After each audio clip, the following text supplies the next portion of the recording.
The night my world ended, the ceiling fan kept turning slow, careless like time itself. Didn't care that I could barely breathe. Chemo ate at my bones, the triplets wailed in hungry chorus, and the man who swore to hold my hand through every storm left a note colder than winter. Don't look for me. The city believed I slipped quietly into the dark. He wore a black suit, a practiced grief, and built a new life on my so-called grave. But grief can be a seed. In the hush of a country dawn, I learned to stand again, first for my babies, then for the woman in the mirror who refused to stay buried. Years later, the lights will find us both, the liar crowned as a saint and the wife he wrote off as a ghost. When truth walks into a crowded room, even the chandeliers hold their breath. Before we dive in, tell me where you're watching from and what time it is there. If stories like this speak to you, tap, subscribe, and join our circle. Your support keeps these voices alive. Amara Okoye sat on the edge of the thin hospital mattress, her body trembling though the room felt too warm. The doctor's words still echoed in her skull like a drumbeat she couldn't silence. Stage 2, cervical cancer. She stared at her trembling hands, one resting protectively near her belly, as if her babies, her fragile 4-month-old triplets, could somehow absorb her strength through the touch. The stroller in the corner carried soft whimpers and little kicks. Their tiny lives depended on her, and yet she felt the floor had just cracked beneath her feet. The door swung open with the sharp scent of expensive cologne. Darius Cato, her husband, entered in his crisp navy suit, gold watch flashing beneath the fluorescent lights. His face wore a performance of concern, but his eyes betrayed something colder, distant. "What did they say?" he asked almost impatiently. I have cancer," she whispered, forcing the words out. For a split second, his expression faltered, but not with shock or sorrow. It was annoyance, like a businessman hearing of a meeting canceled at the last minute. "Stage 2, she added quickly, desperate to ease the weight between them. "It's treatable. We caught it early. I'll need treatment and your help with the babies." Darius exhaled loudly and stepped back. "Amara, this is a lot." Her heart broke at his tone.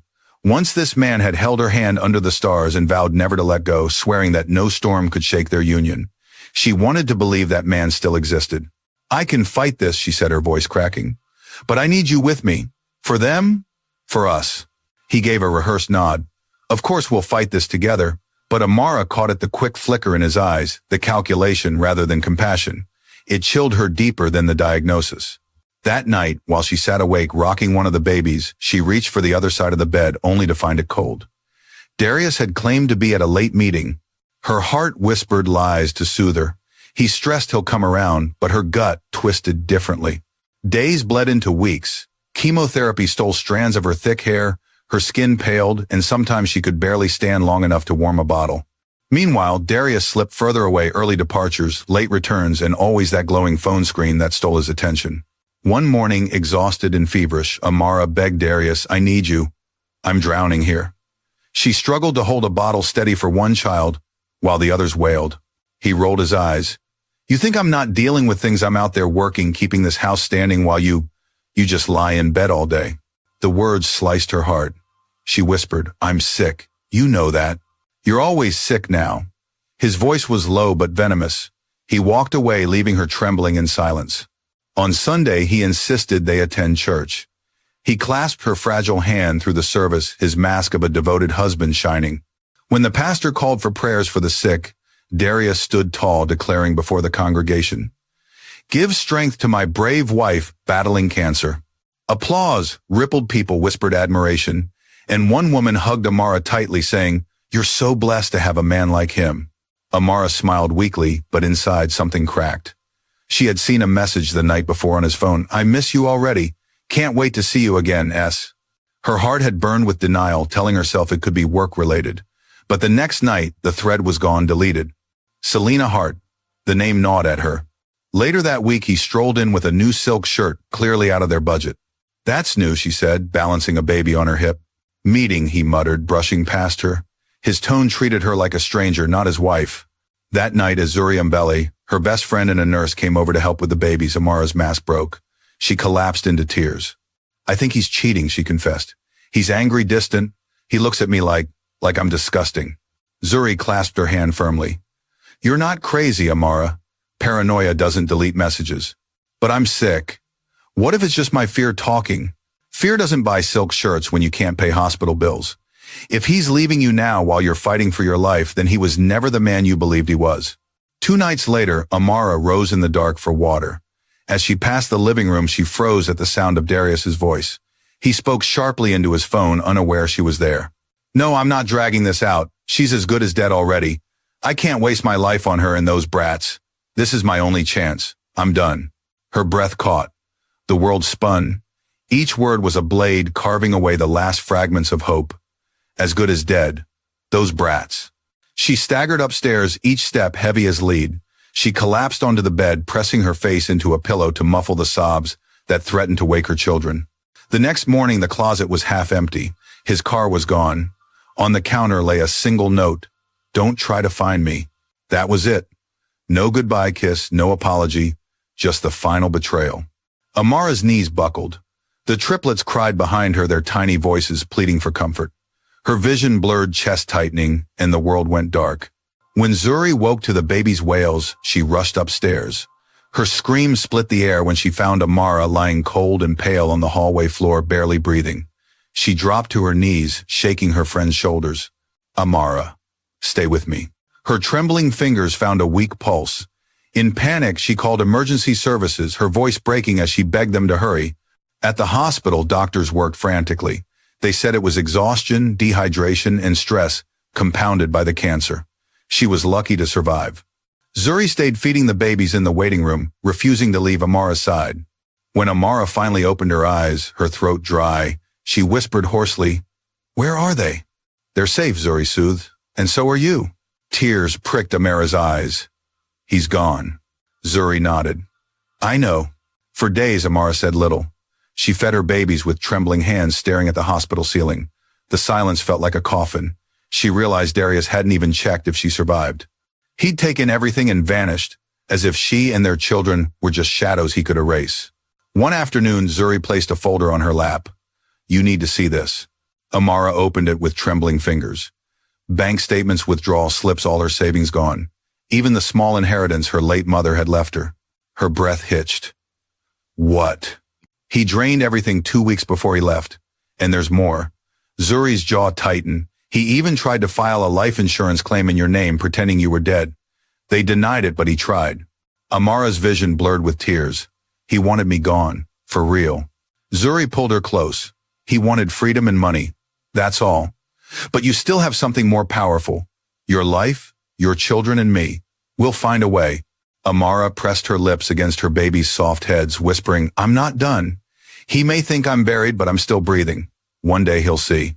The vow burned through her chest like fire, stronger than the cancer eating at her body. It was the beginning of a new story, one she would write, not with despair, but with survival. The days in the hospital blurred into one another, beeping machines, whispered prayers, and the smell of antiseptic. Amara held on to life with threads of determination, not for herself alone, but for the 3 little hearts that depended on her. Zuri steadfast as the rising sun never left her side. When Amara's strength faltered, Zuri lifted the babies into her arms, soothed their cries, and reminded Amara in quiet words, "You're not alone. He may have abandoned you, but I won't." Yet beyond the safety of the hospital walls, Darius had already begun rewriting history. News traveled quickly in Nankawa City. A private funeral was whispered into being, orchestrated by Darius himself. He arrived, dressed in sleek black eyes, downcast crocodile tears glistening on his cheeks. He clutched one of the triplets in his arms just long enough to draw sympathy and told mourners, "She fought bravely, but heaven wanted her back." His voice cracked in rehearsed grief, and people wept for him, the widowed father of 3. Amara had no idea. Zuri returned to the ward one afternoon, her face pale and lips pressed thin. She carried a folded newspaper. "You need to see this," she murmured. Amara unfolded it slowly, her eyes catching on the headline, "Community mourns young mother. Husband prays for strength." Her chest tightened. Beneath the headline was a picture of Darius' head bowed in front of a casket. Her hands shook. "He buried me," she whispered, her voice breaking. Zuri nodded grimly. "He told them all you died. Your relatives believed him. He poisoned them with lies before leaving you, told them you refused treatment, that you became unstable. So when he announced your death, they didn't question it." Amara's tears spilled freely. "Hey, erased me. Then we'll write you again," Zuri said firmly. In the weeks that followed, Zuri orchestrated the impossible. Using her contacts, she arranged for Amara's discharge under a new name, Mara Imani. With borrowed papers, forged signatures, and the help of a sympathetic doctor, Amara was quietly released. Zuri packed a second-hand van with baby clothes formula and blankets. They drove 3 hours to Kijani, a rural town tucked behind rolling hills and dusty roads. There, in a small rented home with peeling paint and a dripping faucet, Amara began again. She wore her new name like armor. To the neighbors, she was simply a quiet single mother recovering from illness. They didn't ask questions. They saw her exhaustion, her tender love for the babies, and welcomed her with cautious warmth. Nights were hardest. The babies woke in rotations, sometimes 2 at once, leaving Amara shivering with fatigue. But she forced herself upright each time, whispering lullabies through cracked lips. The chemo had left her bones aching, her hair gone, her reflection hollow-eyed, yet she would not yield. "Sleep, little lions," she whispered into the dark. "Your mother is still here, still fighting." Meanwhile, Darius's world blossomed. Months after the funeral, gossip pages announced his engagement to Selena Hart, a wealthy socialite known for her beauty and her family's vineyard estate. The wedding was a spectacle: chandeliers, glittering tables overflowing with wine, Selena, radiant in a gown worth more than Amara's life savings. Beside her, Darius smiled, as if tragedy had softened him into something noble. The caption beneath one society photo stung deepest: Darius Cato, widowed father of triplets, finds love again after heartbreak. Amara saw the article by chance, scrolling on an old phone Zuri had salvaged. Her fingers trembled as she traced the photo on the screen. "Widowed father," she muttered bitterly. "He turned me into a corpse and himself into a saint." Zuri leaned over her shoulder. "He's building a kingdom of lies, but kingdoms like that always fall." Still, the pain gnawed at Amara. Every night after rocking her children to sleep, she wrote letters in a notebook, letters to her children about the father they once had, about the betrayal that cut her to pieces, about the promise that one day truth would rise. Weeks melted into months. Amara's strength slowly returned. She found small ways to provide washing laundry for neighbors, mending clothes, babysitting. The money was little, but it bought rice, soap, and sometimes medicine when Zuri couldn't bring supplies. Her children grew stronger. Their giggles filled the tiny house, their little feet learning to stumble across the cracked floors. Their innocence reminded her that not all had been stolen. Love still bloomed in the ruins, but inside Amara fire smoldered. One evening, Zuri brought her an envelope. "I couldn't hold this back," she said softly, placing it in Amara's hands.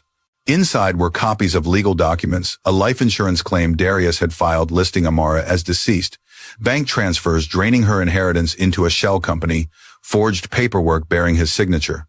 Amara's jaw clenched. "He killed me on paper to steal everything." Zuri's eyes hardened.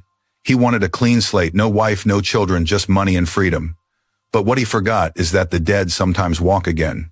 Amara held the papers to her chest, her voice steady now. "He buried me alive. One day I'll make him hear my voice." The children stirred in their cribs. She rose and kissed each of their foreheads, whispering promises they couldn't yet understand. "Your father left us, but I will never leave you. And when the time is right, I'll show the world who he really is." Outside the village, crickets sang. Somewhere far away, Darius toasted his new life with champagne. But under the quiet roof of that crumbling home, a mother's vow was written in fire, and fire once lit waits patiently for the moment to consume. The little house in Kijani became both a sanctuary and a battlefield.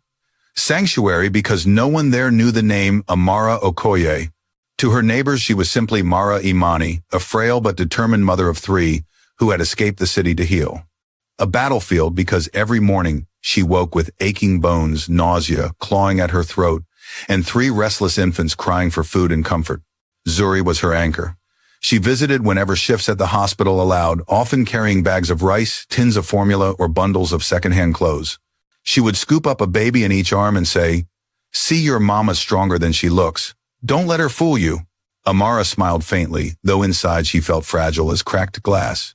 She could not shake the image of Darius in a tuxedo hand in hand with Selena, while the world pitied him as a grieving widower. Some nights the anger was so sharp, it felt like it could cut through her skin, but anger alone would not feed her children. So she learned to work quietly, humbly, and invisibly. Her first job came from an elderly neighbor who needed her laundry scrubbed in the stream. The pay was small coins wrapped in cloth, but it bought bread and lentils. Soon other women in the village noticed her diligence. They offered her chores, mending clothes, fetching water, watching their children while they worked the fields. Every coin went into a jar she kept beneath a loose floorboard. She called it the tomorrow jar. When her hands ached from scrubbing or her back throbbed from carrying heavy buckets, she would whisper, "Tomorrow will come. Stronger, brighter." At night, when the children finally slept, Amara sat by candlelight, writing in her notebook. She wrote not only letters to her children, but also careful notes about what Zuri uncovered. The forged death certificate, the drained accounts, the failed insurance claim. She cataloged every detail, every date. "Evidence," she muttered. "Someday these words will become my sword." Her reflection in the cracked mirror often startled her sunken cheeks, bald scalp eyes too large for her thin face. Yet there was a steel in those eyes now, a resilience that cancer and betrayal could not erase. Months passed. Her body healed slowly, her strength creeping back one day at a time. By the time the triplets could toddle across the room, Amara could finally lift them without collapsing. But life was still cruel. One rainy afternoon, she overheard market vendors gossiping. "Have you heard Darius Cato has launched a charity?" one woman said, arranging plantains on her stall. "He named it after his late wife, the Amara Trust for Women's Cancer." "Imagine a man so devoted to her memory," the other woman sighed dreamily.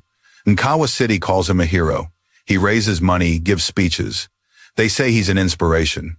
Amara froze, clutching her woven basket so tightly it cut into her palms. He had not only buried her, he had turned her suffering into his brand. Her name was now his currency, her cancer, his ladder to glory. That night she collapsed onto the floor of her tiny kitchen, shaking. Zuri found her there during her next visit, eyes swollen from crying. "He's everywhere," Amara whispered. "On billboards and newspapers, smiling like he's the savior of women. And he uses my name. He stole even that from me." Zuri knelt beside her, voice sharp with conviction. "Then we take it back. But not yet. You need time. You need strength. And when you return, you'll return as a storm." Amara nodded slowly, pressing her palm to the cool floorboards. "A storm waits for the right season. I will wait." Years slipped quietly through the cracks of that small home. The children grew strong, 3 pairs of curious eyes, 3 bursts of laughter racing across the fields. Amara became known in Kijani as a hardworking mother with a gentle smile. She began crafting small beaded bracelets, which she sold at the market alongside her neighbor's vegetables. The bracelets caught attention. Soon she opened a modest stall, then a tiny shop called Second Dawn. But the shop was more than a business. It was a refuge. Amara invited other struggling women, widows, single mothers, survivors of abuse to sell their crafts there too. She told them, "We are not broken. We are beginning again." Part of every sale went into a small fund to help women battling illness. It was her quiet rebellion, her way of turning pain into purpose. One evening, as the children slept in their corner beds, Zuri arrived with a heavy envelope. She placed it on the wooden table. "You need to see this," she said gravely. Amara opened it and found more documents, bank statements, transfers to shell companies, signatures forged with her name. Her hands trembled.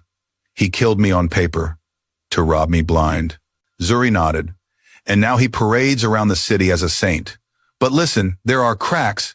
A journalist I trust, Tunde Cole, has been following whispers about Darius. He thinks something's rotten behind the charity. If you're ready, I can arrange a meeting." Amara's jaw tightened.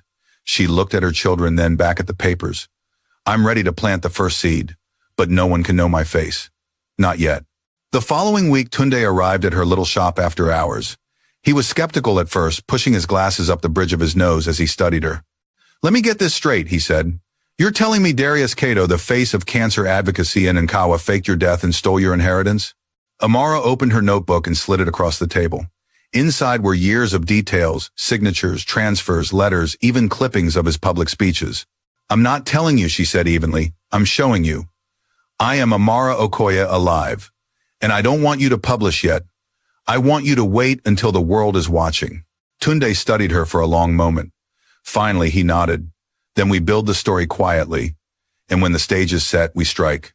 That night, as she locked up the shop, Amara whispered into the wind, "You buried me, Darius. But graves cannot hold the living." Far away in a glittering condo, Darius poured Selena another glass of wine. He smiled as cameras flashed from a magazine interview praising him as a humanitarian. He had no idea that the storm he thought he buried was already gathering patient and fierce just beyond the hills. The evening sky over Nkawa City glowed with lights, while the dusty roads of Kijani remained quiet and dim. Inside the small shop, Second Dawn, Amara sat at her worn wooden table, staring at the flickering candle as her triplets slept peacefully in the corner. The past haunted her like a phantom. She had been erased from her own life, yet here she was, alive, breathing, waiting. Meanwhile, across the city, Darius perfected his performance as the grieving husband turned hero. The funeral he orchestrated months earlier had been a grand play. Neighbors whispered how strong he was, standing stoically before the casket, bowing his head as though in endless grief. People had seen his crocodile. Tears had heard his trembling words. She fought bravely, but heaven called her home. No one knew the truth, that the woman they mourned was still alive, clutching 3 infants to her chest, her pulse weak, but her spirit unbroken. Darius spun lies with the ease of a seasoned storyteller. He told Amara's relatives she had lost the will to live, that she refused treatment. He had spent months poisoning their minds, whispering that she was unstable, impossible to live with, bitter from sickness. So when he declared her death, they didn't question. They grieved him, comforted him, praised his strength. And soon after, he brought Selena Hart into his spotlight.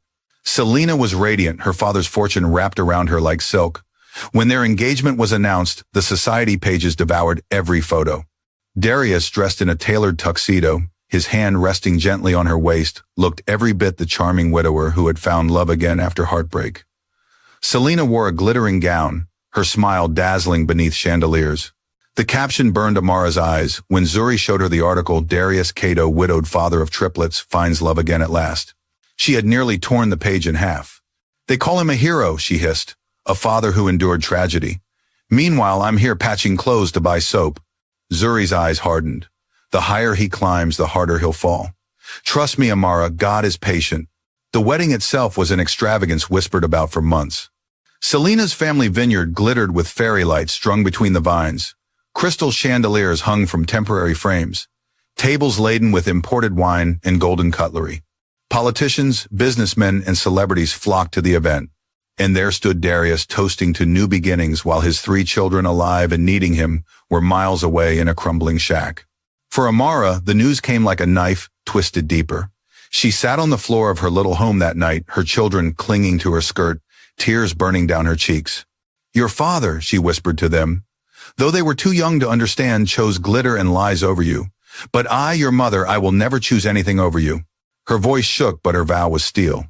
Life in Kijani pressed forward. Amara's shop slowly gained recognition. Women came not just to buy, but to share their stories.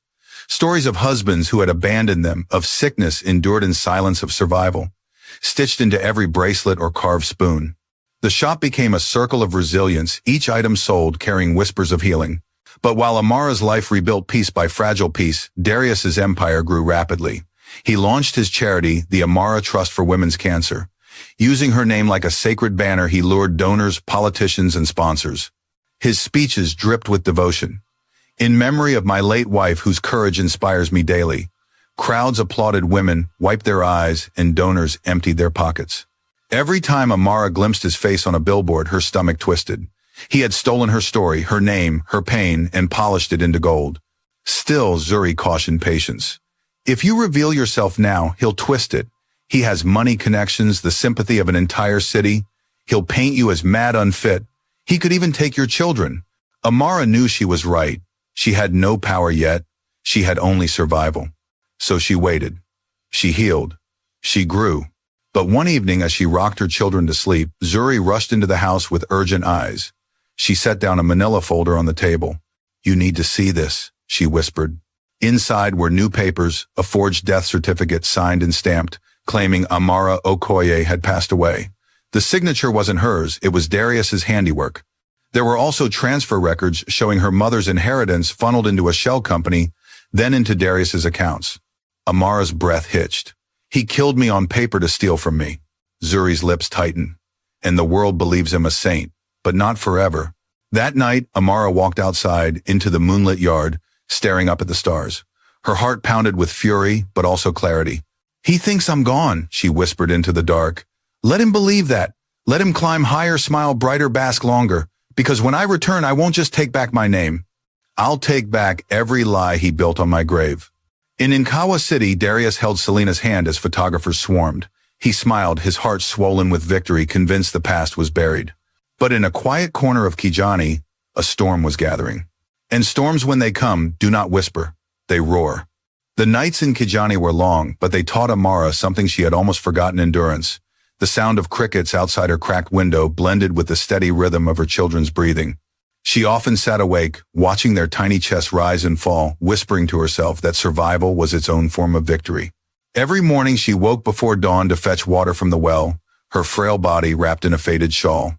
Other women in the village would nod to her kindly, some pitying the bald patches left by her treatments, others admiring her grit.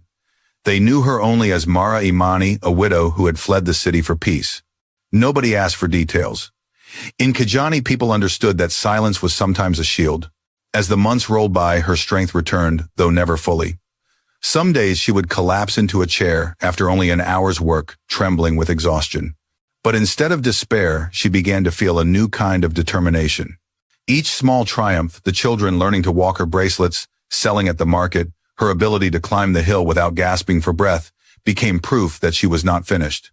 Zuri's visits were her lifeline. Whenever her friend appeared at the door carrying baskets of groceries or new medicine, Amara felt less invisible. One evening after putting the triplets to bed, she confessed, "There are nights I dream of confronting him. I dream of walking into one of his charity galas and watching his face collapse when he sees me alive." Zuri smiled sadly. "That day will come, Amara, but not yet. Right now your power's in patience. You're building yourself again brick by brick. One day you'll be the storm that tears his house apart." Amara nodded, clutching her friend's hand. "Then I'll wait, but I won't forget." The charity grew faster than wildfire. Darius appeared in glossy magazines, hailed as the widowed father of triplets who turned tragedy into advocacy. He hosted galas in marble halls, shaking hands with governors and CEOs. Photos of him kissing Selena's hand of him on stages with microphones flooded the press. The cruelest part was the name, the Amara Trust for Women's Cancer. Every time Amara saw it on a flyer or a newspaper, it felt like a blade twisting deeper. It wasn't just her name, it was her pain, her fight, her illness that he had weaponized for wealth and applause. At night, Amara sometimes scribbled in her journal, "He thinks he owns my story. He thinks he buried me. But survival is the sharpest revenge. And when I return, I will return with truth." The triplets grew into lively toddlers, their laughter filling the little house with light. They didn't know the details of their father's betrayal. All they knew was their mother's arms, her gentle songs, and the stories she told at night about lions who refused to bow, about rivers that carved mountains. One evening, after a long day at her shop, Amara whispered a story to them. Once there was a tree struck by lightning. Everyone thought it had died. But deep under the ground, its roots still lived. And when the rains returned, the tree rose again, stronger, taller, and greener than ever. The children clapped their tiny hands, cheering for the tree. Amara kissed their foreheads and thought, "That tree is me." Her shop's second dawn blossomed into something more than a business.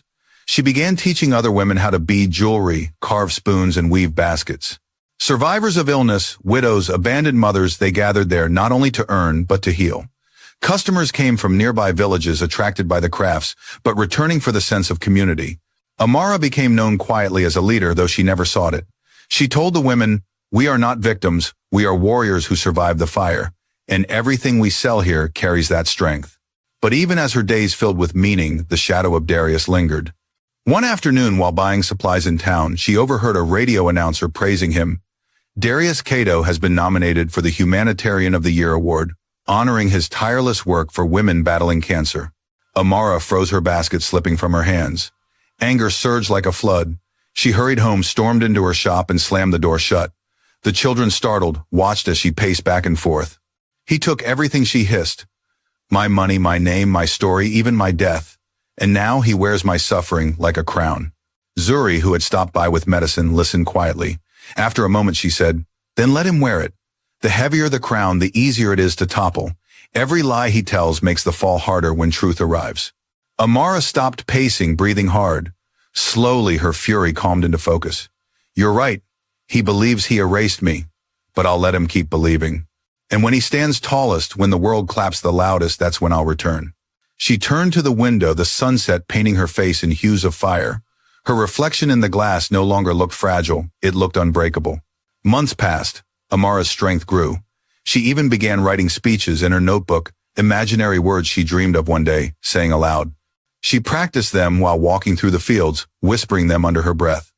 Words like "You buried me" on paper, but paper burns. Flesh survives, spirit survives. Her children thrived. They chased each other around the shop, their laughter a constant reminder of why she endured. They didn't need a father who abandoned them. They had a mother who refused to die.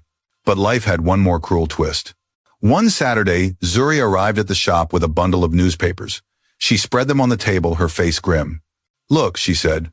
Amara's eyes fell on the front page, Darius Cato, to host gala in memory of his late wife. Event expected to raise millions for cancer research. And beneath the headline was a photo of Darius smiling with Selena holding a golden invitation. Amara's hands shook as she traced the words, "In memory of Amara Okoye." The fury that rose in her chest was no longer fragile anger. It was fire, steady and controlled. She looked at Zuri, eyes blazing. "He plans to honor me in death, then let him. Because at that gala the dead will walk." Her voice was calm, almost too calm. Zuri stared at her, then slowly nodded. "Then it begins." That night as the children slept, Amara stood before the mirror, adjusting her scarf. She no longer saw the broken woman Darius abandoned. She saw a survivor, a mother, and soon a reckoning. "He buried me once," she whispered, "but this time I will be the one to bury him." And with that, the storm waiting in silence sharpened into purpose. The rains had come to Kijani, drumming against the corrugated roof of Amara's little home, but inside Second Dawn there was warmth. Women bent over baskets, their hands busy, weaving, sewing, and stringing beads, while the smell of roasted maize drifted in from the neighbor's fire. The shop had become a gathering place, part market, part refuge, part sisterhood. Amara sat at the back table, braiding colored beads into a necklace, her children tumbling in the corner with laughter that filled the room. She wore her scarf loosely, now new hair sprouting soft curls around her face. Her body was still scarred by the treatments, but she carried herself straighter. For the first time in years, she felt alive, not just in survival, but in purpose. Yet the storm outside was nothing compared to the one brewing in Nkawa City. News reached Kijani that Darius's charity had opened new offices downtown. Photos of him shaking hands with governors appeared on every magazine. One article called him the city's most compassionate son, a widower who turned grief into action. Amara laughed bitterly when she read it. Compassionate. He abandoned his wife on a hospital floor. He left his babies crying in their cribs. She slammed the paper down. Zuri, seated across from her, placed a calming hand on her arm. "Patience, sister. The mask always cracks. But we must make sure when it does the whole world sees." That night, after tucking her children into bed, Amara unlocked the floorboard where she kept her tomorrow jar. She emptied the coins onto the table and counted them slowly. Not much, but enough to start thinking bigger. She opened her notebook, not the one filled with letters for her children, but the one labeled simply justice. There she outlined a plan. Not reckless confrontation, not a sudden outburst, but a steady building of power. Step by step, brick by brick. The next morning she visited the local cooperative office. A young lawyer named Ayo Danjuma offered free legal consultations once a week for low-income families. Amara listened quietly as others told their troubles, land disputes, debts, custody battles. When her turn came, she leaned forward and asked softly, "What would happen if someone forged a death certificate?" Ayo raised his brows. "That's a serious crime. Fraud, identity theft. If proven, it can lead to years in prison. And if they used it to steal inheritance, to drain accounts," she pressed. He shook his head. "That's grand larceny. Embezzlement. With evidence, the courts would tear them apart." Amara sat back, heart pounding. Evidence, she had plenty. But she wasn't ready yet. She couldn't risk exposing herself until she was strong enough to protect her children. Still, she thanked him, tucking away the information like another weapon for the day of battle. Weeks passed. With Zuri's help, Amara built Second Dawn into more than a stall. They cleared out the back room, painted the walls bright white, and installed shelves to display crafts. She partnered with women from nearby shelters, offering them a cut of the profits. Soon, word spread Second Dawn was not only a shop, but a movement. Customers from Nkawa City began to make the journey to Kijani to buy the unique goods. Some even placed large orders for export. The income grew. Amara was finally able to afford proper medicine, new shoes for her children, even a second-hand sewing machine. One evening, as she closed the shop, Zuri arrived with a small flash drive. She slipped it into Amara's hand. "What's this?" Amara asked. "More evidence," Zuri replied. "A friend in the hospital system pulled strings. Inside, you'll find copies of the forged certificate hospital records and proof of funds transferred into Darius's accounts. It's enough to bury him when the time is right." Amara clenched the flash drive tightly. Not yet, she whispered. Let him climb higher. Let him build his empire on my grave. The higher he rises, the harder the fall. Meanwhile, in Kawa City, Selena Hart began noticing cracks in her golden life. At first, being married to Darius was everything she dreamed. Lavish dinners, weekend getaways, luxury dripping from every corner of their penthouse. But slowly, shadows crept in. Darius grew controlling. He insisted she quit her part-time work at her father's vineyard. He monitored her phone calls, grew cold, whenever she asked about his past. Why don't we ever talk about her, about Amara? She asked one night. She's dead, he snapped, pouring himself another glass of whiskey. What is there to talk about? But Selena's instincts gnawed at her. She had searched through old photographs once and noticed strange things. No pictures of Amara pregnant, no hospital records, no birth announcements. The children's photos seemed staged without dates or context. Suspicion grew heavier when she accidentally glimpsed a transfer record on his open laptop, a large sum wired to an offshore account. The date matched the weeks after Amara's supposed death. Her hands shook as she whispered to herself, "Oh my God, what did you do, Darius?" Back in Kijani, Amara's world was changing too. Her children were nearly 5, racing around the shop, their giggles echoing through the aisles. Customers adored them, often calling them the little lions of Second Dawn. But Amara's focus remained sharp. Every evening she studied the documents Zuri gathered, building a timeline of Darius's fraud. She imagined presenting them in court, imagined standing before cameras and saying, "You thought I was gone, but I survived, and now the world will know the truth." One Saturday, Zuri arrived at the shop with a newspaper. She laid it on the counter. The headline screamed, "Darius Cato receives Humanitarian of the Year award." The photo showed Darius on stage, Selena by his side, smiling at a glittering crowd. Behind them hung a massive banner, the Amara Trust Gala for Women's Strength. Amara's chest tightened. He was still using her name, her pain, her memory, and the world cheered him for it. She stood trembling, fury shaking through her bones. "Enough," she said finally, her voice low and firm. Zuri's eyes widened. "What are you thinking?" Amara turned her reflection hard in the shop window. "I've waited long enough. It's time to begin. But not with fists, not with screams, with proof, with power. We will not just topple him, we will shatter everything he built." Her children ran to her, wrapping their small arms around her legs. She bent down, hugging them tightly, whispering into their hair. "You don't know yet," she murmured, "but your mother is about to rise. And when I rise, I will never fall again." The storm had been patient, but patience was ending. Amara tucked the flash drive into her pocket, her heart pounding like the drums of her ancestors. She was no longer just the woman abandoned, no longer just the patient fighting for her life. She was the storm, and the season of silence was over. The morning sun in Kijani painted the fields in shades of gold, but inside Second Dawn, Amara's heart was restless. She had carried her silence for years, allowed her wounds to harden into armor. Now, with every new headline praising Darius, she felt the time drawing closer. Her shop had become a hive of whispers and hope. Women from nearby villages came not only to trade crafts, but to tell their stories. Some had been left by husbands, some had faced illness alone, and others carried scars no one else could see. Amara listened to them, encouraged them, and reminded herself that strength came not from erasing pain, but from facing it. Yet even surrounded by resilience, she couldn't ignore the shadow. Darius was everywhere. His name glowed on billboards, his smile beamed from newspapers, his charity swallowed donations like a river in flood. He had become a symbol of goodness built entirely on lies. One evening after the children had drifted into sleep, Zuri entered the shop with her jaw set tight. She placed a folder on the counter. "What is this?" Amara asked, wiping her hands on her apron. "Proof," Zuri replied. "More than enough to destroy him." Inside the folder were copies of transfers to shell companies, signed forms for a forged death certificate, and records of Darius attempting to cash in on Amara's life insurance. Amara's breath grew shallow as she scanned the papers. Each line was another dagger in her chest, yet also another weapon for her hand. "He really did it," she whispered. "He erased me on paper." Zuri leaned forward. "I also reached out to someone who can help Tunde Cole. He's an investigative journalist, one of the few who still cares about truth. If anyone can bring this into the light, it's him." Amara hesitated. Meeting an outsider felt dangerous. But then she thought of her children, of their future. "Set it up," she said finally. 2 nights later, Tunde arrived at Second Dawn after closing hours. He wore a leather jacket and glasses that reflected the dim light of the shop. His eyes studied Amara skeptically.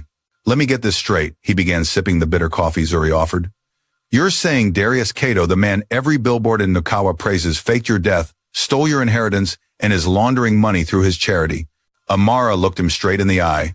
I'm not saying it, I'm proving it. She slid the folder across the table.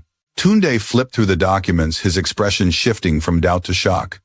I've heard rumors about Kato, but no one ever had this kind of evidence. Amara's voice was calm but sharp. I don't want you to publish anything yet. He has power connections. If we expose him now, he'll twist the story. I want him destroyed when the world is watching, when it will matter most. Tunde leaned back, studying her. You're playing a long game. Amara's lips curled into a thin smile. The higher he climbs, the harder the fall. While Amara built her case in silence, Darius's home life with Selena began to fracture. At first, Selena adored her husband's charm, his promises, his wealth. But cracks spread quickly. She noticed how secretive he became with his phone, how defensive when she asked questions. One night, curiosity drove her to open his laptop after he fell asleep. There she found fragments of truth, unverified death certificates, hidden transfers offshore accounts. Her blood ran cold. He lied to me. He lied to everyone. Fear clawed at her chest, especially after she discovered her own pregnancy. The thought of raising a child under Darius's shadow filled her with dread. When she confronted him gently, he brushed her off. Don't worry about it. That's business, not your concern. But when she pressed harder, his eyes turned sharp. Selena, if you start digging into things that don't concern you, you'll regret it. Do you understand? That night she lay awake, hand on her stomach, whispering, what kind of man have I married? Back in Kijani, Amara's strength grew. The shop was thriving, the children healthy. Yet she knew this was only the calm before the storm. She began drafting letters not just to lawyers and officials, but to her children, letters explaining the truth of who their father was and why she had to fight. One afternoon as she was closing the shop, Zuri entered with a grim look. I spoke with Tunde again, she said. He's ready to dig deeper. But he needs more than papers. He needs someone close to Darius, someone inside his world. Amara's heart skipped. Selena. Zuri nodded slowly. Exactly. She's the only one who could provide the final blow. For weeks they waited. Then one rainy night, Amara received a message slipped under her shop door. It was written in neat, nervous handwriting. We need to talk. I know what he did. S. Amara's hands shook as she read it. Selena had reached out. The meeting took place in the back room of the shop. Selena wore a hooded cloak, her face pale, her hands trembling. I shouldn't be here, Selena whispered. If he finds out, Amara offered her tea. You're safe here. Why did you come? Tears glistened in Selena's eyes. Because I know he lied. I found the certificate, the transfers, and I can't live with it. He told me you were gone, that he did everything to save you, but you're alive. And I believe you. She pulled a folded letter from her bag. This is his handwriting. A letter he wrote years ago. He called you a burden, said he was leaving you and the children. I kept it because something about it haunted me. Maybe it's what you need. Amara unfolded the letter, her hands trembling. The words stabbed like knives. I can't waste my life on you and those brats. Don't look for me. She closed her eyes, steadying her breath. Proof. The final piece. Selena looked at her desperately. I don't want my child to grow up under his lies. Please end this. Amara reached across the table and squeezed her hand. I will, but we must do it carefully. Together. Later that night, as Selena slipped away into the rain, Zuri turned to Amara. Now you have everything. Documents, testimony, and even his own words. What will you do next? Amara gazed at her sleeping children, their innocent faces glowing in the dim light. Then she looked at the folder of evidence heavy with years of betrayal. We build the fire slowly, she said. And when the gala comes, when every camera is on him, we strike. He will not only lose his freedom, he will lose his mask. Zuri nodded, eyes fierce. Then let's prepare.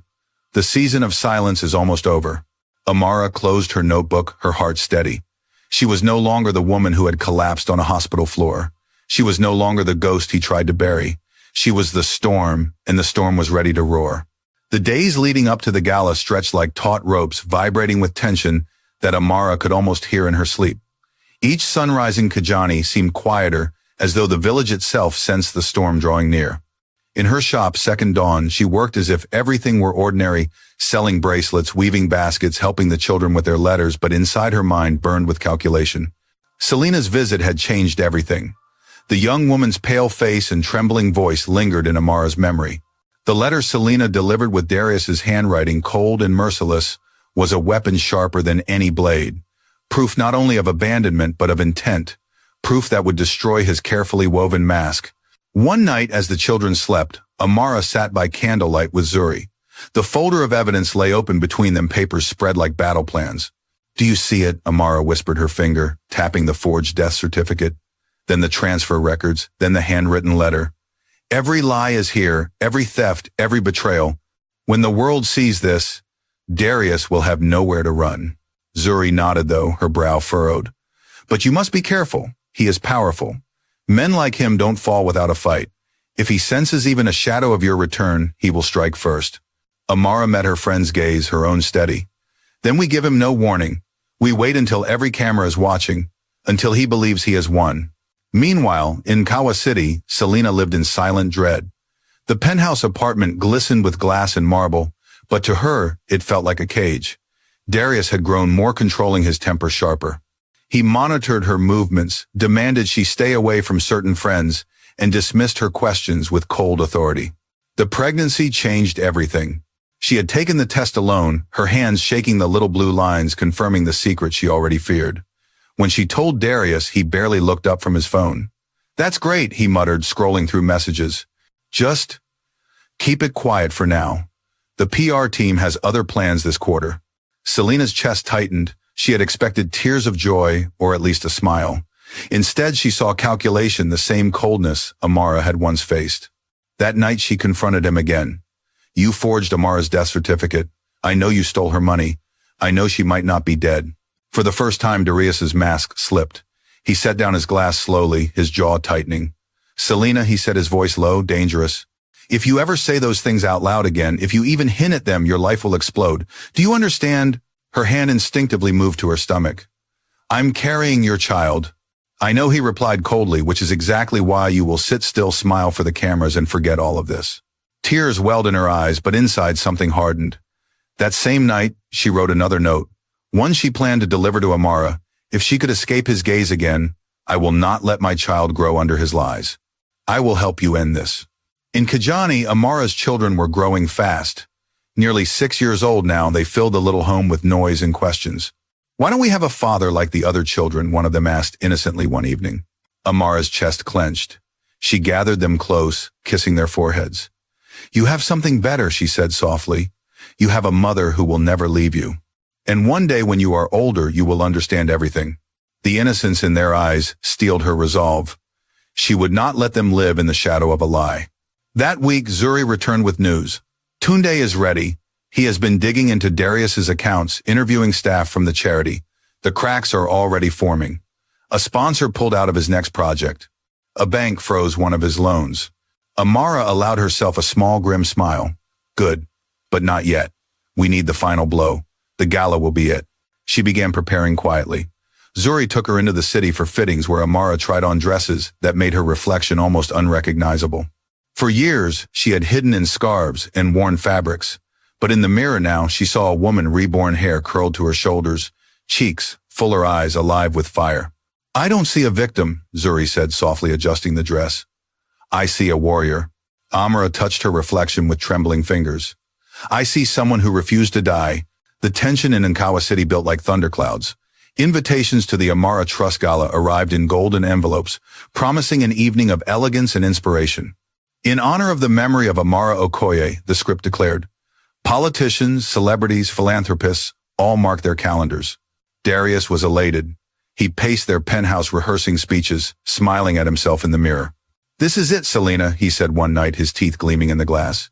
"The night the world will finally see me as more than a man, they'll see me as a legend." Selena forced a smile, hiding the nausea curling in her gut. In her heart, she thought, "The night the world sees your ruin." Back in Kijani, Amara stood in her shop after closing the golden invitation, now lying on her table. It had been delivered to Mara Amani as part of a citywide business outreach. She had stared at the embossed letters for hours, before finally laughing bitterly. "He's planning to honor me again," she said aloud. To raise money with my name, my memory while I sit here breathing. Zuri folded her arms. Then this is God's timing. The dead will walk into his gala. Amara's hand trembled slightly as she traced the edges of the invitation. Yes, she whispered. Let him build his stage. I'll make it his scaffold. That night, she packed carefully documents in a leather folder, the letter from Darius folded neatly inside the flash drive secured in her bag. She kissed her children as they slept, whispering into their hair. When I come back, the world will know the truth, and you will never have to carry his shadow. The crickets sang outside. Somewhere beyond the hills, chandeliers were being polished. Banners hung champagne chilled. The storm was on its way to the city. And this time, the storm had a name. The days ticked down toward the gala, each one taut with anticipation. In Inkawa City, the streets near the Grand Hotel buzzed with preparations. Banners bearing Amara's name, the Amara Trust Gala for Women's Strength, fluttered from lampposts. Billboards showed Darius's practiced smile beside Selena's glowing face, their hands clasped like royalty. Meanwhile, in the quiet of Kijani, Amara was sharpening her final weapons. The folder of evidence lay open on her desk papers, neatly arranged the forged death certificate transfer records, stolen inheritance, the failed insurance claim, and finally the letter in Darius's own hand, abandoning his family. Zuri sat across from her, lips pressed tight. This is enough to ruin him 100 times over, Zuri said. But we need the right moment. Amara nodded. The gala will be his throne. We will make it his downfall. Tunde Cole, the journalist, visited them one evening. He carried his laptop and a voice recorder, eyes sharp with determination. I've traced his charity funds, he explained, pulling up spreadsheets on the screen. A large percentage funnels into shell companies. He's laundering donations, millions. Once this goes public, it will explode. Amara listened, her hands clasped tightly in her lap. But not before the gala. Promise me, Tunde. I want the world to see his mask shatter in the same moment. Tunde leaned back, studying her. You've waited this long. You really want to stand in the fire yourself. Her eyes burned with quiet fury. He buried me alive. He used my name to build his kingdom. I won't hide in shadows when the truth comes. I will be there in flesh and blood. Tunde exhaled slowly, then nodded. Then we'll time it perfectly. I'll tip the police and the press, but the spark must come from you. Meanwhile, Selena played her part carefully in the city. She smiled beside Darius at interviews, touched his arm at luncheons, and posed for photos. But behind her eyes was a storm. Her pregnancy was advancing, but she concealed it under loose gowns. At night, when Darius was asleep, she scoured his office drawers, copying more documents onto small flash drives. Each one she hid inside her vanity drawer beneath old scarves. One evening, she stood before the mirror, hands resting on her stomach. I won't let you grow up in lies, she whispered to the unborn child. Your father's empire will fall before you take your first breath. The next morning, she secretly sent one of the flash drives to Tunde's office. Inside were emails, bank transfers, and notes Darius had written about clean slates and closing accounts. It was the missing piece confirming everything. As the gala drew near, the city buzzed with excitement. Invitations were golden and embossed. The guest list glittered with names of senators, philanthropists, and even foreign dignitaries. The hotel ballroom was being transformed into a palace of light chandeliers, velvet drapes, orchestras rehearsing soft music. Darius relished every moment. He rehearsed his speech nightly, pacing in front of a mirror. Tonight he murmured to his reflection, I am not just a man. I am a movement. They will never forget me. Selena watched from the sofa, her hands folded tightly to keep them from trembling. Inside she thought, they will never forget you, yes, but not for the reasons you believe. Back in Kijani, Amara prepared her own entrance. Angela, no, in this retelling it was still. Zuri helped her pack a sleek black dress shoes borrowed from a neighbor and a simple pearl necklace. You look like someone who's already won, Zuri, whispered, fastening the clasp. Amara met her eyes in the mirror. I'm not walking into his gala as a ghost. I'm walking in as the woman he couldn't kill. She kissed her children goodbye, leaving them with a trusted neighbor. Their little hands clung to her skirt. Where are you going, Mama? One asked. To make sure the world knows the truth, she replied softly. I'll be back before morning. Be good, my lions. Their innocent eyes gave her strength. On the night of the gala, the ballroom glittered like a scene from a dream. Guests in gowns and tuxedos mingled, sipping champagne as photographers' flashes painted the room in bursts of white. At the center of it all, Darius and Selena stood as hosts. Tonight, Darius announced as he took the stage, we gather in memory of my late wife, Amara Okoye, whose courage still inspires us. His voice quavered with rehearsed emotion. Her strength reminds us that love outlives death and that hope outshines despair. The crowd applauded, some dabbing at their eyes. Darius soaked it in his chest, swelling with pride. Then the doors at the back of the ballroom opened. Gasps rippled through the crowd as heads turned. A woman in a sleek black dress walked in, her hair curling softly around her shoulders, her eyes sharp as fire. Amara. Alive. Darius froze on stage, his lips parting the microphone, slipping slightly in his hand. Cameras swung, flashes, exploded voices, rose in stunned whispers. Selena dropped her champagne glass. The sharp clink echoed in the silence. Amara walked slowly, steadily, her heels tapping against the marble floor. She stopped at the foot of the stage, locking eyes with Darius. "You weren't expecting me," she said softly. The microphone caught her words, sending them across the stunned room. Darius stammered, "Amara, this isn't what it looks like." Selena's face twisted with disgust. She reached for the engagement ring on her finger, yanked it off and let it fall at his feet with a sharp metallic clink. Then she turned and walked off the stage, her head high. No one stopped Amara as she ascended the steps. She turned to the crowd, pulled a folder from her purse, and held it aloft. "Good evening," she said, her voice steady. "My name is Amara Okoye. Not the memory you think you honor tonight. Not the face behind this false charity. I am the woman he buried on paper, erased with lies and left to die." Gasps, shouts, flashes. She handed the folder to a reporter in the front row. "Inside you will find proof that Darius Cato forged my death certificate, emptied my inheritance, and even tried to file my life insurance. He stole my name, my story, and my children's future." The ballroom erupted. Some cried out in disbelief, others shouted questions. Cameras zoomed in on Darius, whose face dripped with sweat. At that moment, Tunde Cole stepped forward with a police officer. His voice cut through the chaos. "Darius Cato, you are under arrest for fraud, identity theft, forgery, and embezzlement." The officer gripped Darius's arms and pulled him behind his back. "No," Darius shouted, thrashing. "She's setting me up. She's dead. I buried her." Amara stepped closer, her eyes never wavering. "You left me to die," she said softly into the microphone. "But I didn't. I lived. I raised the children you abandoned. And now the world knows the truth." Applause began slowly, then built into a roar. Guests rose to their feet, clapping not for a saint but for a survivor. As Darius was dragged away in handcuffs, Amara turned back to the crowd.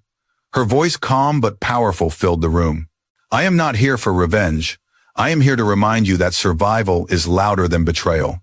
And no matter how deep they bury you, truth always rises."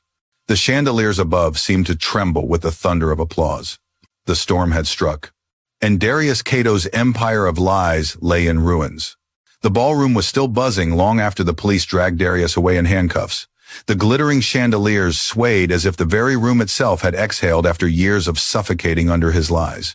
Reporters jostled forward, cameras flashing relentlessly. Some shouted questions at Amara. "Where have you been all these years? How did you survive? What happens to the trust now?" Amara stood tall in the center of it, all calm and steady.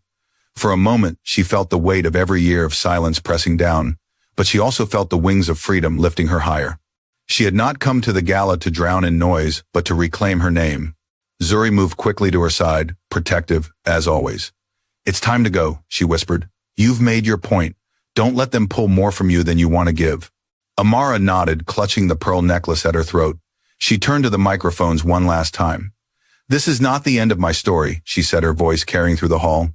"It is the beginning of truth. For me, for my children, and for every woman silenced by betrayal. Remember this, lies build empires, but truth always tears them down." With that, she walked off the stage. The applause followed her like a tide. Outside, the night air was cool against her flushed skin. Police sirens wailed in the distance as Darius was driven away. Across the plaza, Selena stood under a lamppost, her red gown glowing like fire against the dark. She looked shaken, but when Amara approached, their eyes met not with rivalry, but with something close to solidarity. "I should thank you," Selena said quietly, her hands resting protectively on her stomach. "You saved me before it was too late. I was blind to what he really was." Amara studied her for a long moment. "He fooled us both. But you chose to step away. That takes courage." Selena's eyes welled. "He'll try to blame me. He'll try to destroy me too." Amara placed a gentle hand on her arm. "Then you must do what I did, survive and protect your child. The truth is on your side now." For the first time, Selena smiled faintly, though her lips trembled. I hope your children know how lucky they are to have you. Amara glanced at the police car vanishing into the night. I hope they know one day why I fought. In the weeks that followed, Inkawa City was consumed by scandal. Newspapers screamed headlines, humanitarian exposed as fraud. Darius Kato arrested for forgery and embezzlement. Editorials that once praised him now tore his reputation apart. Donors pulled their money, the trust collapsed, and investigations uncovered layers of corruption that left even his closest allies fleeing from the wreckage. Court hearings revealed the depth of his betrayal. Witnesses testified about the forged certificate, the stolen inheritance, the offshore accounts. Selena submitted documents she had kept hidden, further tightening the noose. Darius's pleas of innocence rang hollow against the mountain of evidence. For Amara, attending the hearings was both painful and liberating. She listened to lawyers recite the years of theft and deceit, each word reopening old wounds. But each day she walked out of the courthouse head high, knowing the world finally recognized the truth. She was not a ghost, not a memory, not a weak woman left behind. She was a survivor. The community that had once pitied Darius now turned their admiration toward her.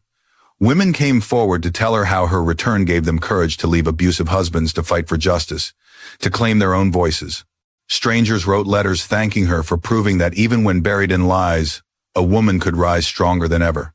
But the sweetest victory was not in the newspapers or the courtrooms. It was in the quiet moments at home. Her children, now nearly 6, wrapped their arms around her each evening, their laughter filling the little house. They no longer asked about their father. Instead, they asked her to tell them stories. Stories of lions who roared louder than storms, of rivers that carved valleys through stone, of trees that rose again after lightning struck. And every time she finished, she whispered, "Do you know who those stories are about?" They would giggle and guess animals, heroes, or kings. And she would smile and say, "They are about us, about you and me, and how we will always rise." The night after Darius was sentenced, Amara stood outside Second Dawn with Zuri. The shop lights glowed warmly behind them. The crafts of dozens of women displayed proudly on the shelves. "He's gone for a long time," Zuri said, quietly sipping her tea. "But what now, Amara? What will you do with this freedom?" Amara looked at the stars above Kijani. "I will live, not in hiding, not in fear. I will raise my children in light, not shadows. And I will keep building this place for women like us, for those who think they have no voice. Because if there's one thing I've learned, it's that silence is where lies grow strongest, and I won't let silence win again."